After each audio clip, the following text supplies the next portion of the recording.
आप जानते हैं कि जेसीबी को फैक्ट्री में कैसे बनाया जाता है और इसका रंग पीला ही क्यों होता है? तो चलिए जान लेते हैं। जेसीबी का फुल फॉर्म है जोसेफ साइरिल बेमफोर्ड है और इसे एक्सकेवेटर कहा जाता है। इसे बनाने के लिए सबसे पहले मिलिट्री ग्रेड का क्वालिटी स्टील को प्लांट से यहाँ लाया जाता है, जिसके बाद इन मोटी और भारी भरकम शीट को मैग्नेटिक लिफ्ट से एक एक करके प्लांट के अंदर कन्वे पर रखा जाता है, जिनसे अब एक्सकेवेटर की बॉडी में लगने वाले पार्ट्स को बनाया जाएगा। लेकिन इसके लिए 3D डिजाइनर की एक टीम पहले एक्सकेवेटर की एक 3D डिजाइन तैयार करती है।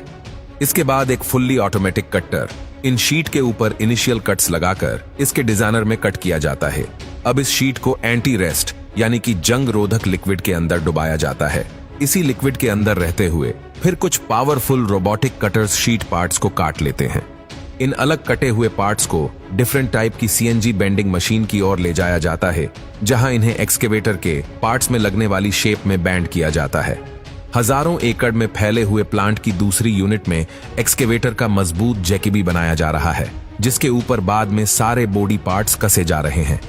कुछ घंटों की मेहनत के बाद जेसीबी की बॉडी तैयार हो चुकी है, जिसे लोड करके पेंटिंग यूनिट में भेजा जाता है, जहां इसके ऊपर सबसे पहले एंटी रेस्ट की एक लेयर चढ़ाई जाएगी। प्राइमर कोटिंग चढ़ जाने के बाद वापस मैन असेंबली हॉल में इसे लाया जाता है, जहां सबसे पहले इसके अंदर कुछ ऐसे इंटरलॉकिंग चैन व्हील चढ़ाए जाते हैं। वही एक दूसरे यूनिट के अंदर एक्सकेवेटर के ऊपर का हिस्सा तैयार किया जाता है। अब वापस आपको मैन असेंबली रूम में लेकर चलते हैं। यहाँ आपको देखने को मिलेगा कि अशोरिंग को चेसी बॉडी में अटैच कैसे किया जा रहा है। ये एक्सकेवेटर का वो पार्ट होता है जिसकी मदद से इस मशीन का ड्राइवर इसे 360 डिग्री तक गोल गोल घुमा सकता है। इसमें एक 1 ग्रेड यानी कि दुनिया का सबसे महंगा और सबसे अच्छी क्वालिटी का ग्रीस इस्तेमाल किया जाता है और इसकी ग्रीसिंग की जाती है। अब एक्सकेवेटर की लोअर और अपर पार्ट्स को एक एक्सपर्ट इंजीनियर की देखरेख में अटैच किया जाता है। वहीं दूसरी तरफ पेंटिंग हॉल में पेंटर्स और कुछ वर्कर्स रोबोटिक आर्म्स से पार्ट्स को पीले कलर से पेंट करते हैं। पेंट हो जाने के बाद सभी पार्ट्स को अब एक्सकेवेटर की इन इनकम्प्लीट बॉडी के अंदर फिट करना होता है, जिसमें सबसे पहले एक कार, बस और ट्रक से भी ज्यादा पावरफुल इंजन इसके अंदर लगाया जाता है। इंजन लग जाने के बाद पावर सर्कुलेट करने वाला सबसे जरूरी पार्ट यानी कि हाइड्रोलिक सिस्टम को कनेक्ट किया जाता है, जिसकी हेल्प से एक्सकेवेटर के हेड बड़े से बड़े और भारी से भारी सामान को उठा पाने के लायक हो जाते हैं। बाकी के सारे जरूरी पार्ट्स प्रॉपर्ली इनबिल्ट करने और कस देने के बाद इसके टॉप में जो ड्राइवर का कैबिन होता है उसे रेडी किया जाता है, जिसके अंदर गियर्स, स्टीयरिंग के साथ ऑपरेटिंग के लिए सारे छोटे बड़े जरूरी पार्ट्स के साथ मॉनिटर भी लगा दिया जाता है।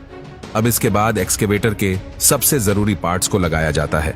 इन्हें वही एक्सपर्ट प्रोफेशनल की टीम कड़ी निगरानी में रखकर मजदूरों से अटैच करवाती है। एक्सकेवेटर लगभग तैयार हो चुका है। अब लास्ट प्रोसेस में इन तैयार एक्सकेवेटर के ऊपर कंपनी का ब्रांड लेबल लगाया जाता है। सब कुछ तैयार हो जाने के बाद इन सभी मशीनों को टेस्टिंग ग्राउंड में भेजा जाएगा। वहां इन सभी एक्सकेवेटर की टेस्टिंग की जाएगी, जहां इन सभी मशीनों से नागिन डांस कराया जाता है। अब इस तरह से नचा कूद करके वर्किंग टेस्ट किया जाता है। इन सभी चीजों को टेस्टिंग करने के बाद एक एक्सकेवेटर बनकर तैयार हो जाता है। अब बताते हैं कि इस पर पीला पेंट ही क्यों होता है। इसके पीछे की वजह यह है कि इस पेंट के जरिए यानी जेसीबी से खुदाई वाली जगह आसानी से दिख जाती है, चाहे दिन हो या रात। इसका मतलब है कि इन मशीनों का रंग पीला सिर्फ सिक्योरिटी को देखते हुए ही किया गया है।